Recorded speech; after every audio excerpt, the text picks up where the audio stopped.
Hello. Today's lecture is about cameras and cut lines for photojournalism reporting. What kind of camera should you use for this course? Well, the best camera, of course, is the camera you have with you. But for this course, I want you to think about the amount of light a camera can let into itself, to its sensor, and the more light, the better off you're going to be with your photo, the better the photo will be. So things like a smartphone are not going to be as good as, say, a digital SLR camera. So if you can afford a digital SLR camera, I do believe you should purchase one for this course, or one in general for use for today and the future. If you're an IUS student, you can always check out a camera from the Social Sciences office. You check out a camera kit. Not only does it come with a Canon camera with lenses, with SD cards, backup batteries. It has some other equipment in there too, and it comes in a nice carrying case. You can check them out for a week to 2 weeks, and you have that option available to you. If you're going to go out and borrow or buy a new camera, a few things to think about, and one is, how many megapixels should a camera have? What is a megapixel? What a megapixel is approximately 1 million pixels that the camera's sensor, its CCD, charge circuit device, I believe CCD stands for. It's basically what took place of the film in a digital camera.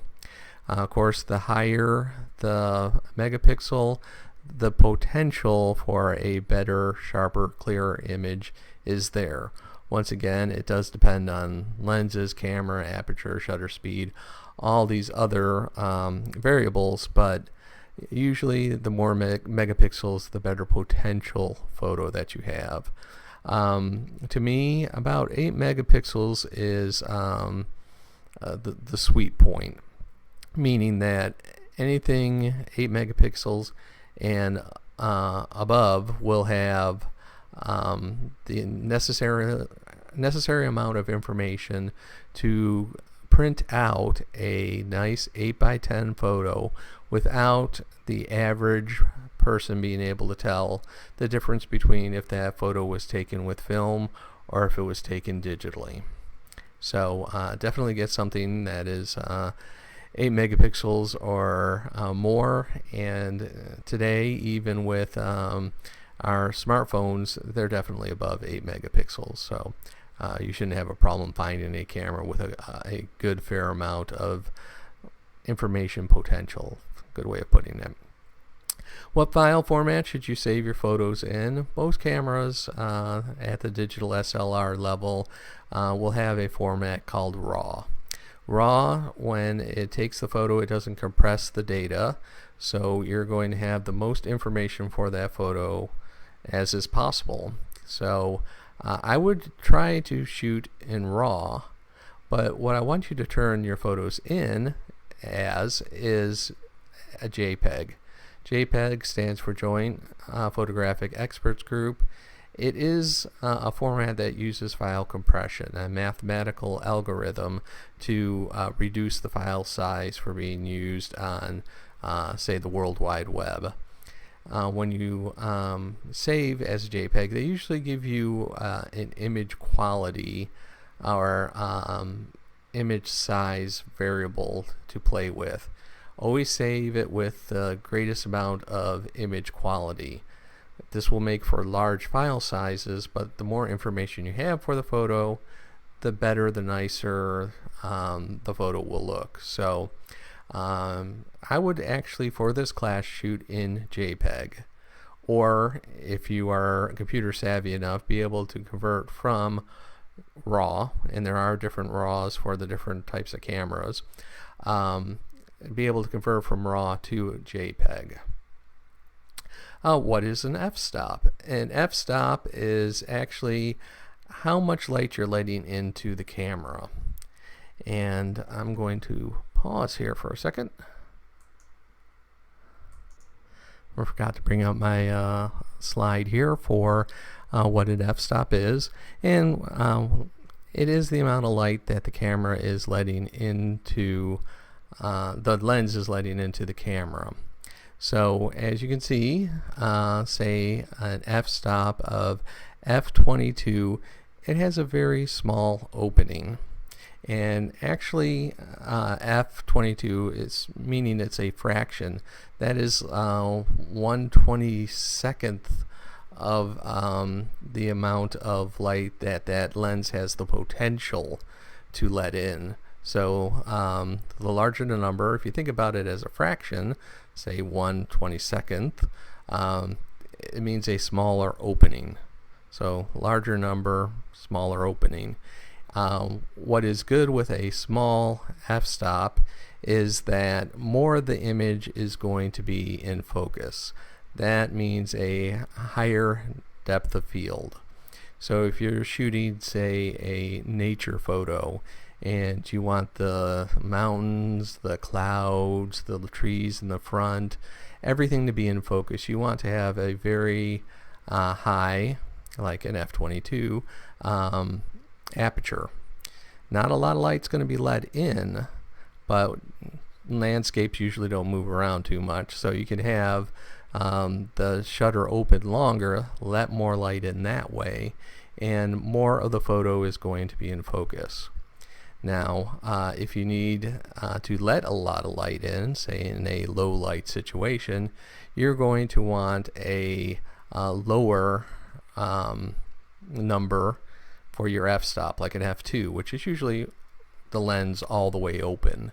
And that lets in a lot of light, but very little of the image that you're capturing is going to be in focus. Only what you have focused your lens on will be in focus.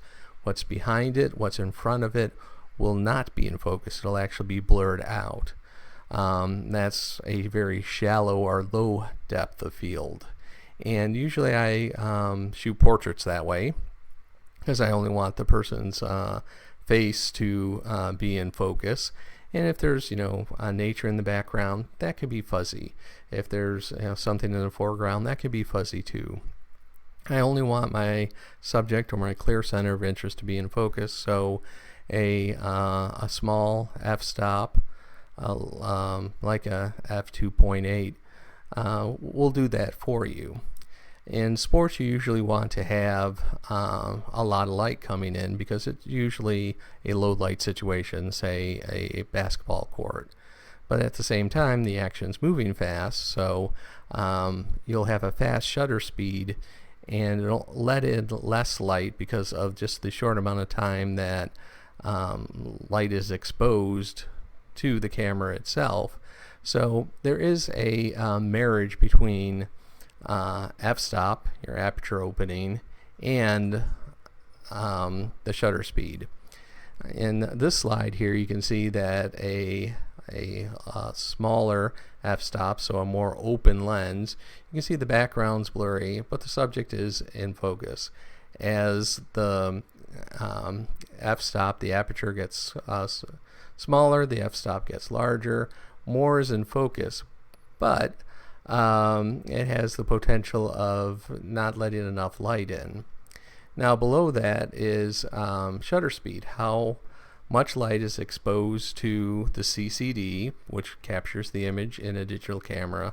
Actually, how much light is exposed due to the amount of time that the shutter, like opening up your eye, how much light is being let in. So a quick shutter, like 1/1000th of a second, will stop motion. But if the aperture isn't open all the way, you're not going to be having a lot of light in there. It'll be a very dark image. But the slower the shutter speed that you have, the more potential there is for that image to be blurry because of motion. So this is the art of photography, being able to know what shutter speed to use, what aperture to use, and also the addition of ISO, how sensitive the camera is to light. And knowing how to set the camera up for different situations takes practice. It is an art. It's less of a science. And for most cameras, they have an automatic setting, so it'll take care of all this for you. But there are times that you will need to set the camera manually because of the situation. And I usually think about sports when this comes about. You want to have a very fast shutter speed, maybe even faster than 1/1000th of a second, to capture the action, but you also want to have a lot of light coming in too, so it takes away your depth of field. Only what you have in focus will be in focus. And to keep your image from looking grainy, you don't want the ISO to be set so high that there actually looks like there's little flecks on your photo. So you keep your ISO low. For sports, that's probably your best options. And sometimes the camera will just, guess at what would be good in that situation. In a sports situation, you may want to override and actually manually set up those settings so you can get the best quality picture. So mentioned that shutter speed is how much light is being let in by the shutter, the little opening for the camera, and that a faster shutter speed would be a lower fraction, like 1/1000th of a second. ISO actually stands for industry standard organization. It doesn't matter what it stands for. What's important for us is that how sensitive the camera is to light. That's what the ISO sets. So a higher the ISO, say 800 or more, will make the camera more sensitive to light, but will result in a grainier photo. A camera with a lower ISO, say 200, will be less sensitive to light, but also will not be as grainy. Should you worry about light balance? Usually no. The only time you should be worried about white balance is if you're dealing with snow, very bright situations, or maybe a wedding where the bride's wearing a very white or even a reflective gown. And then you can always set your white balance, and there's a way to do it. You may search your manual for your camera to do this, but back in the day what we would use is called a gray card, and we would set the white balance to that gray card so everything in the photo didn't look overly bright. Most of the time your camera will be set at auto white balance. It's going to work 99% of the time, so I wouldn't worry about it too much unless it's a special situation like you're taking photos of skiers. How to use the autofocus. Most digital cameras, when you're focusing on something, whatever's in the center of the viewfinder is what the autofocus is going to focus on. And if you press your shutter, the button for the shutter, halfway down, the camera is going to focus on whatever is in the center of your viewfinder. Now after that you can move the viewfinder around and then depress the shutter the rest of the way for composing within the viewfinder. But just mashing on the shutter doesn't give the camera usually enough time to focus, then take the photo before your subject has moved. So before you shoot a photo, press down the shutter halfway, let the camera focus, then shoot the photo, and it's going to work out better that way. Now some cameras will have multi zones for the autofocus. That seems to work well, but once again, use that pressing down of the shutter halfway and then the rest of the way when you're ready to take the photo. How many lenses should you carry around with you? 100. No, I'm kidding. Some photographers like to show off the amount of lenses they have. They bring all their lenses with them. For photojournalism, you can usually get away with maybe 3. One, just have a standard medium distant lens, 55 millimeter lens that usually will come with the camera. It will be pretty good for you. Then have something that you can really zoom into far away action, a telephoto lens, something that's say 100 millimeters. That should be fine too for zooming into something. Anything bigger than that, it's going to be bulky.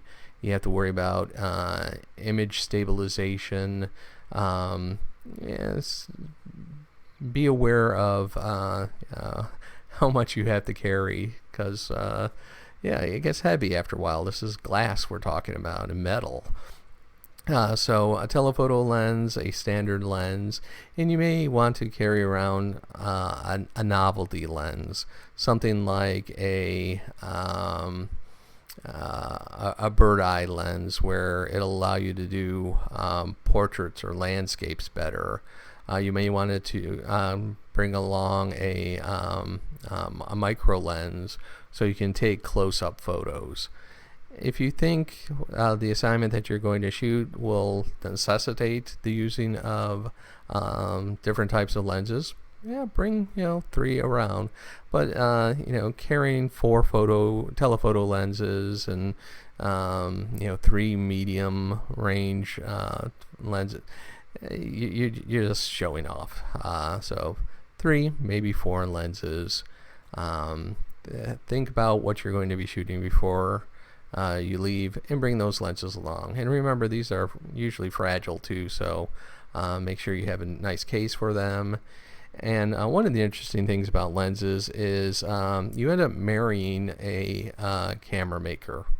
If you have a Nikon, you will have to buy Nikon or Nikon compatible lenses. If you go Canon, which that's my choice, you'll end up buying Canon and Canon compatible lenses, or Sony cameras. Make sure that you're willing to invest and to continue with a certain type of camera. And photographers get defensive about it. They can be Nikon people or Canon people. It's a choice. I made the choice of Canon mostly due to what the IU system allows me to buy. So it has worked out great for me. So, but I do know people who are willing to quit jobs if they're not allowed to use a Nikon camera. So weird stuff. What about flashes? In photojournalism, we try to avoid using the flash as much as possible. There are times when you will need to light a situation, and for our class, we will be doing things such as photo illustrations and portraits. In those types of situations, it'll be fine. What the flash does is it adds more light. More light equals better photos. But a flash will only go a certain distance, and it of course depends on the flash. Take some test photos with your camera if you're thinking of using the flash, to make sure you know how far the flash is even going to be effective. A strobe is a type of flash, usually not attached to the camera, that synchronizes with the shutter of your camera and allows even more light. If you're going to be in the studio, you may want to think of using a strobe or an umbrella. An umbrella, what it does is reflects or filters light onto the subject. Diffuser goes over a flash and diffuses the light so the lighting isn't so harsh. One of the problems with a flash, if you are shooting someone who's near a background, you're going to have really bad shadows behind them. So you may want to think about not using a flash, diffusing the flash, bouncing the flash. Point your flash up and bounce it off the ceiling, bounce it off the floor for an interesting effect, or off a wall for an interesting effect, like a chiaroscuro lighting. But for the most part, avoid using the flash. Use your aperture opens, your f-stops. Use your shutter speed. Use your ISO to let the light in rather than relying on artificial light. Speaking of light, your best light is going to be natural light. The sun gives you a full spectrum of color with light, and you'll hear people talking about the magic hour as far as sunlight's concerned, and that's when the sun is first coming up or when the sun is setting.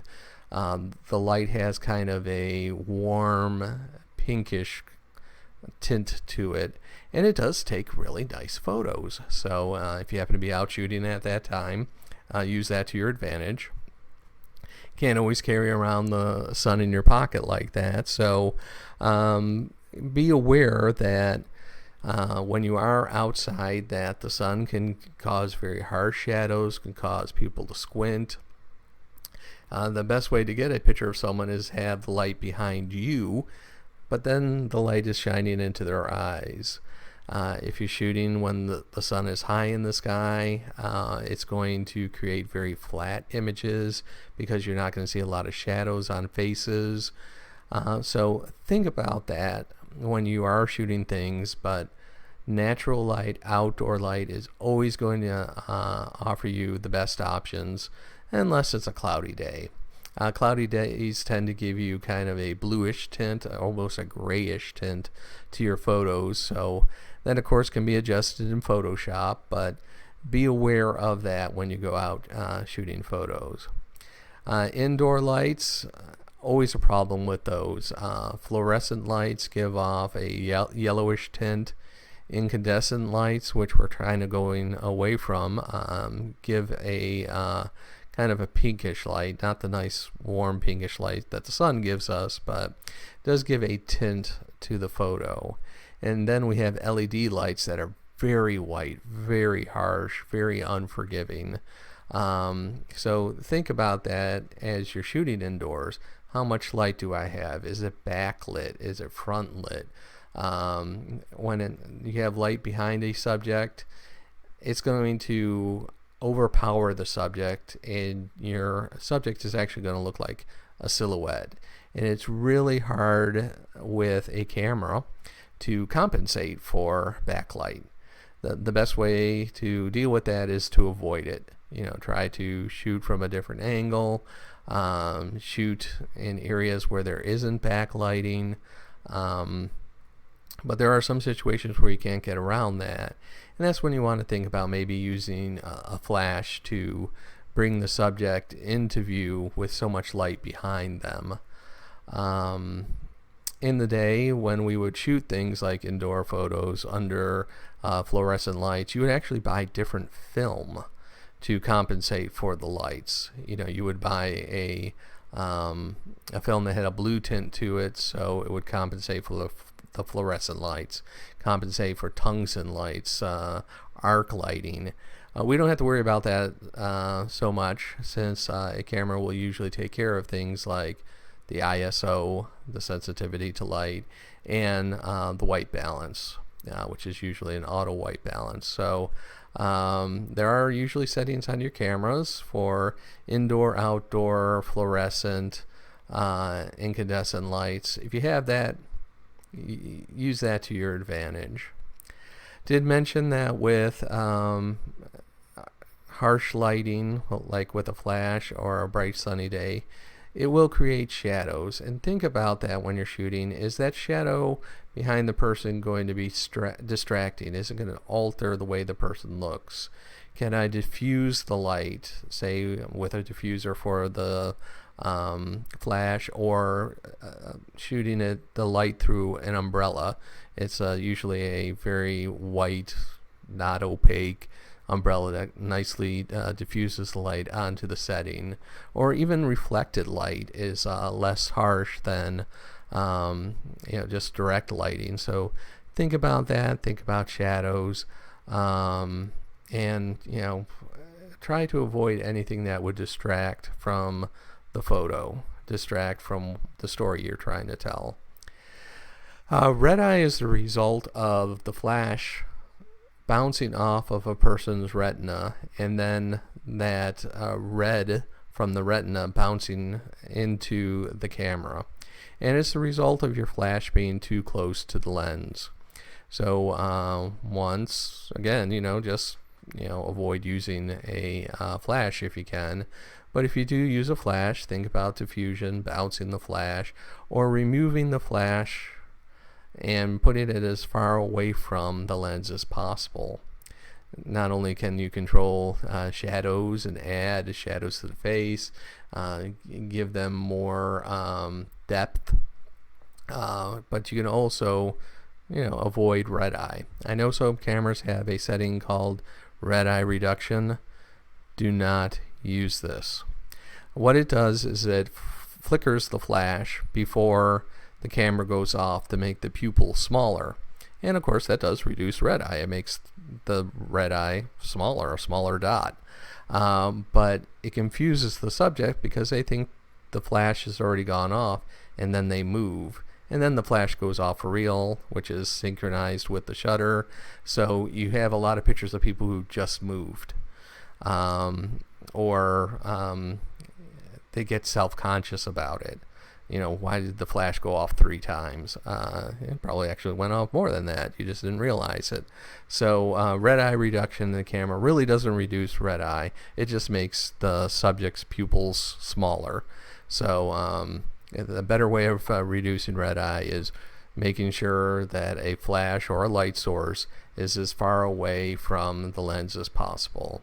And if you have pets and animals, although I prefer that you don't turn them in with this course, notice that their red eye is actually usually a blue or a green eye. And it all has to do with the color of the blood and the retina of the eye. Cut lines. Cut lines tell you what's going on in a photo. Sometimes they're referred to as a caption. If you want to get old school about it, cut lines are short descriptions. Captions are longer. But in a cut line, it should tell the reader, the viewer, what's going on in the photo. Anyone in the photo whose head is going to appear the same size or larger than the head on a dime should be identified. Now, if it's the back of a head, I probably don't need to see an identification. No one's going to need to see an identification. But if you can see their face, it's bigger than the head on a dime, which is Roosevelt. You should identify that person.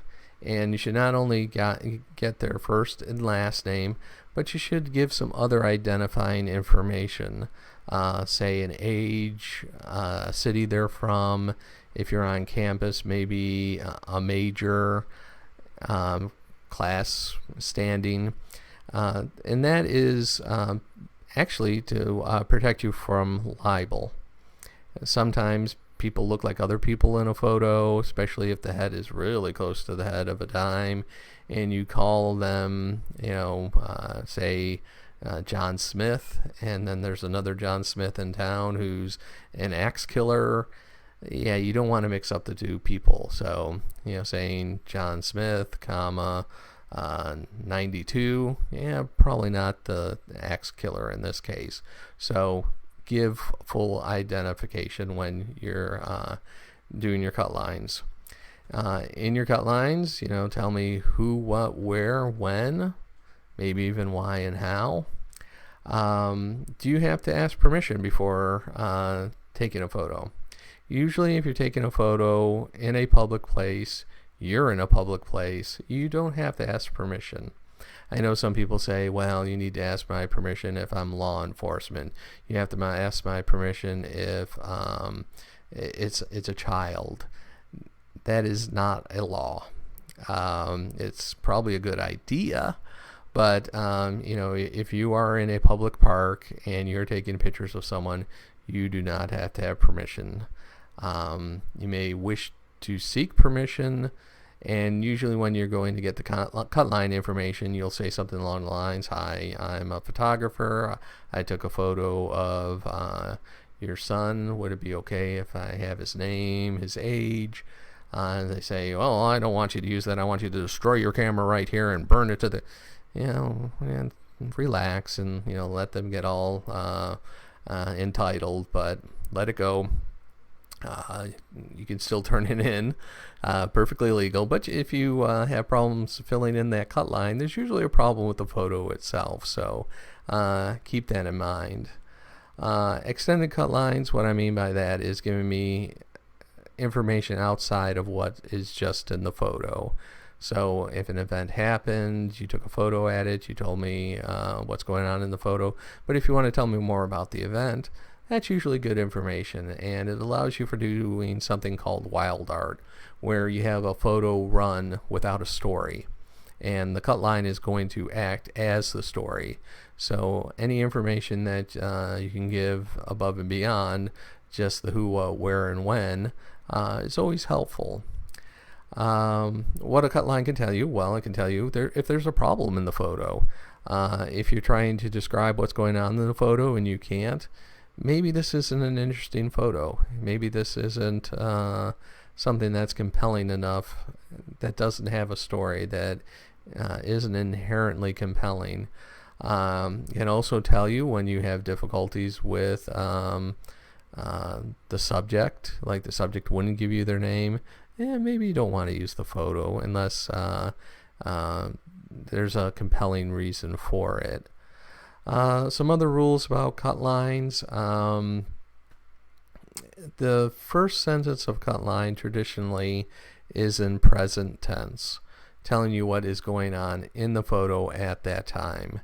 Now, most news organizations are going away from that and using past tense for all sentences of a cut line because this photo was taken in the past.